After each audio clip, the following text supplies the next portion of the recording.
আপনারা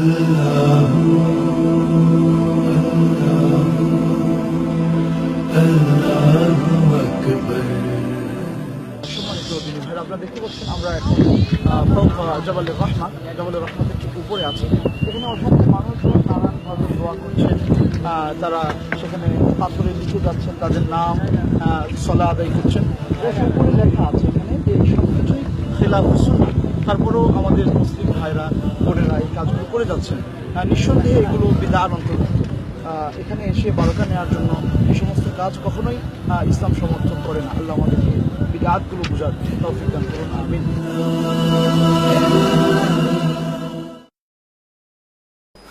আমরা চমৎকার একটি ভিডিও দেখলাম।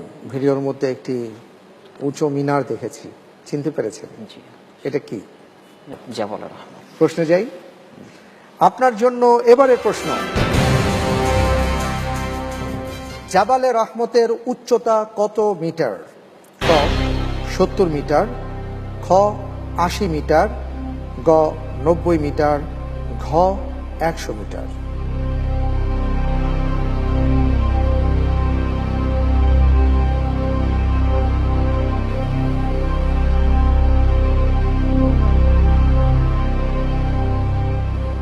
বিশেষজ্ঞ প্যানেল।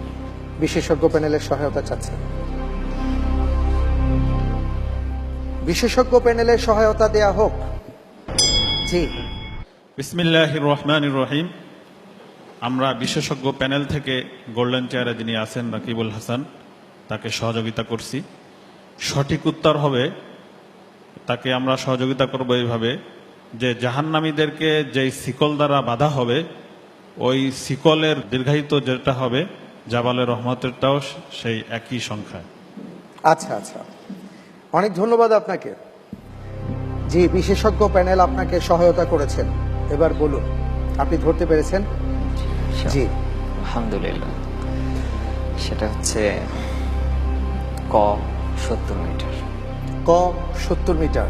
লক করে দেব। জি, ইনশাআল্লাহ। লক করে দেওয়া হোক ক 70 মিটার।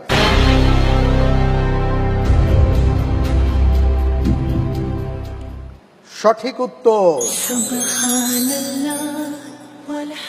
আলহামদুলিল্লাহ। আর সেই সাথে আল্লাহর কাছে আমরা পানাহ চাই, আল্লাহ রব্বুল আলামিন আমাদের সবাইকে জাহান্নামের আগুন থেকে রক্ষা করুন, আমিন। প্রিয় দর্শক, মাহে রমজান চলছে ইবাদতের মাস। আল্লাহ রব্বুল